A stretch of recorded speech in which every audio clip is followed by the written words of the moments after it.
for season awards in the NBA. John Madden speaks on this Raiders and Las Vegas thing. Matt Ryan and the Brotherhood, we'll talk a little bit about that. We spoke about that a little bit on yesterday as well. And the first woman to ever do this, we'll talk about that today on this show. Once again, the number to the show is 404-382-0338. You can also email me at doug@thedougstewartshow.com. You see the title of today's episode, and that's kind of like the big news. That's the big news. Man, the great Charlie Murphy going home to glory, man. Passed away yesterday, man. Had a battle with leukemia, and it's crazy. I watched the TV show on, what's the name of the network? I can't even remember what the name of the network is, but it's by the dude Aaron Magruder that did the Boondocks, and it's called Black Jesus. And Charlie Murphy had been one of the main characters on that show for a couple of years. I think the show's probably been on about 3 years now, and I don't know if it got, a new deal for a new season this year or not. But it was on like 2 or 3 years, and the last year I was watching it, I said, man, Charlie Murphy don't look healthy. Like, he looked like he had lost a ton of weight, man, and he just didn't look healthy. And before yesterday, I didn't even know that he had leukemia. I didn't even know that he was sick. I guess so didn't really make it that big of a public thing, man, and fought a long battle with leukemia, man, and went home to glory. And so thus, man, kind of like we're honoring him today with the Throwback Thursday year, 1993. The reason we chose 1993 because that was the year that Charlie Murphy got his first major role in a movie. He had been in a couple things before that, but 1993 is the year that Charlie Murphy got his first major role as he played Gusto in CB4. Yes, sir.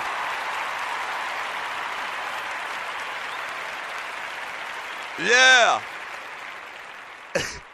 Classic role as Gusto in CB4, man. And, just classic stuff. If you think about what the dude did in CB4, you look at all of the great skits that they had on the Chappelle Show, really left a lasting memory, man. A lot of people talking about today. Clearly the biggest story in the black community is Charlie Murphy going home to glory, man. With those Rick James skits and all of that. I actually posted a picture today, and you're listening to the Doug Stewart Show. I actually posted a picture today on my Facebook, on social media, of me and Charlie Murphy in the studio, back when the Stews were doing our thing when sugar was falling from the sky.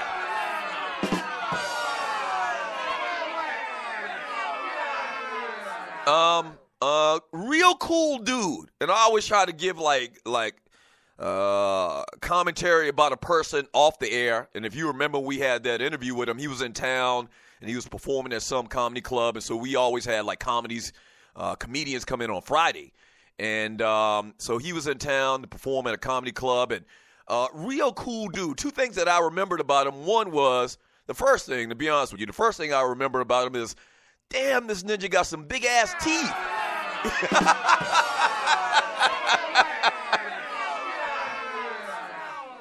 And I guess he had, and a lot of people were doing it then. There's a couple other comedians that you know of that were getting those veneers, okay? And so, what veneers are, they're kind of like fake, like teeth. It's like a mouthpiece, and they actually slip it up in your mouth, I guess. And so he had those. Clearly those were veneers. And the other thing I remembered about dude, man, is the entire time he was there, and he was in studio with us for probably 2 segments, maybe 3 segments even. And the other thing I remember about dude is he always, not only did he have the big teeth, but he was always smiling. Like, he had a permanent smile on his face, man. And it's crazy, and reading some about Charlie Murphy and about his background and his, his upbringing. Like, Charlie Murphy was like a real menace to society as a kid. Like, he's the total opposite. He's kind of like the bizarro Eddie Murphy. I always say Charlie Murphy is like Eddie Murphy, but not cleaned up yet, And if you go back, and I got some of the little known facts about Charlie Murphy, man. Like, Charlie Murphy was about that life when he was a young dude. And a lot of you may know that, man. But when he was in studio with us, dude was just smiling and happy. And I guess, you might as well smile. I mean, life is short.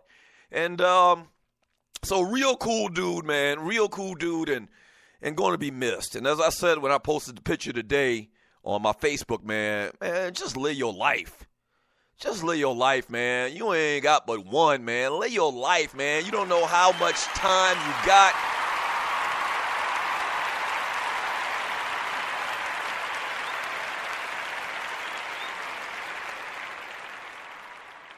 I mean, live your life, man. It's just sad. It's just sad that he's gone home to glory. So we'll talk about that today. Also, once again, the reason why we chose 1993 for our throwback year is that was the year Charlie Murphy got his first major role in CB4. And so 1993 is also the year that I graduated from college, class of 93.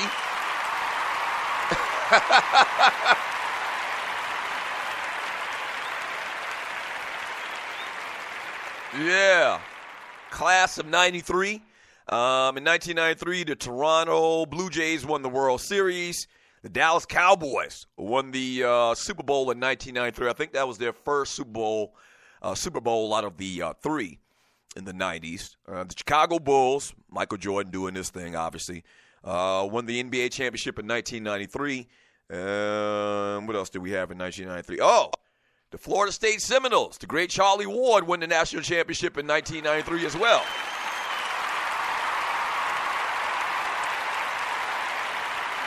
And look at this.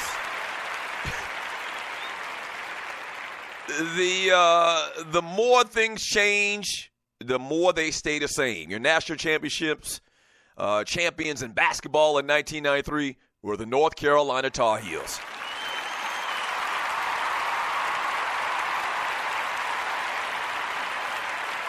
Yeah. So we'll get into other things that happened in 1993. You know, that's right in my wheelhouse. So I always love reminiscing. Y'all know that. And you're listening to the Doug Stewart Show. I always love to reminisce. And so 1993 is the year I graduated from college. At the end of that year, I pretty much was on my own for the rest of my life. So after I graduated, I went back home at my mama's house, and I got a job. And I talked about this a while back, too, a couple of days ago as well. My first job was at Foot Action USA, which is a sports store in the mall. That time, I guess probably like the real only competition to Foot Locker. So I worked at the Citadel Mall in Charleston.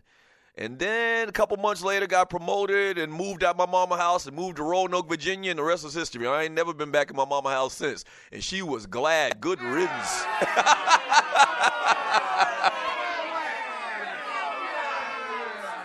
But yeah, 1993, man, I started to really pay my own bills and live on my own. And I was able to bring Newtsy over to the crib.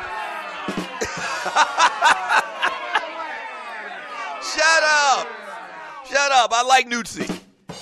And so, yeah, I had my own apartment in Roanoke. And then maybe like a year later, I got promoted, had my own store. I was an assistant manager in Virginia in Roanoke. And then I got my own store in Pensacola, Florida. Really made a lot of money. I considered at the time I was making like $28,000.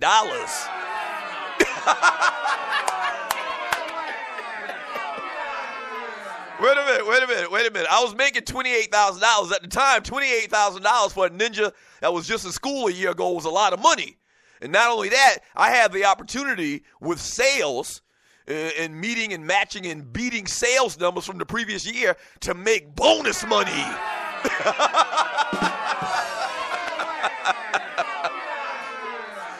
Yeah. So 1993 was a good year, man. We're going to relive it with the music and everything and talk about it today on the show.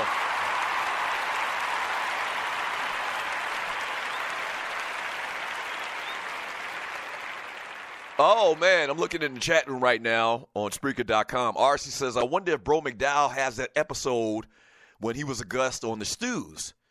I don't know. Bro McDowell. So Bro McDowell is the Two Live Stews / the Doug Stewart Show historian. So he's got a lot of audio from some of our shows back in the day, and he'd have to dig. I don't know how he has them,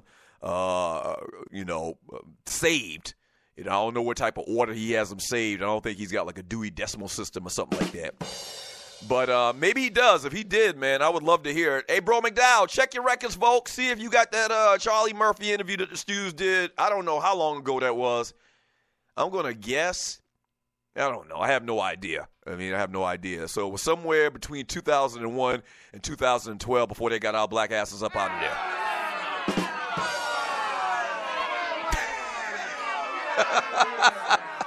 Yeah, man. 404-382-0338.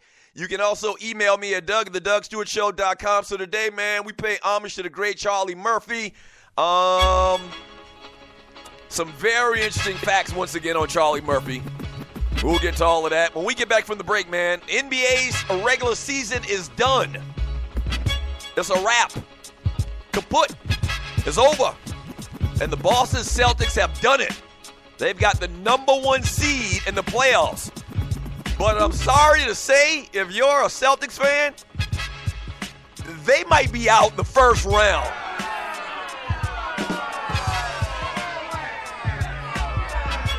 That's right. That's right. They take it on the Bulls. Okay? They take it on the Bulls, and I think that this matchup is going to be a little bit trickier than you would expect from a 1 versus 8. We'll get into it when we get back from the break. Once again, the number is 404-382-0338. You can also email me at doug@thedougstewartshow.com. You are locked and loaded and listening to the realest, trillest, most fun show on the interweb, The Doug Stewart Show. Don't go away. Back in 3 minutes, The Doug Stewart Show.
About to bust it out, yeah. Life in the city is hard enough, and when you got a little prick, so wanna take it out, yeah. Like in the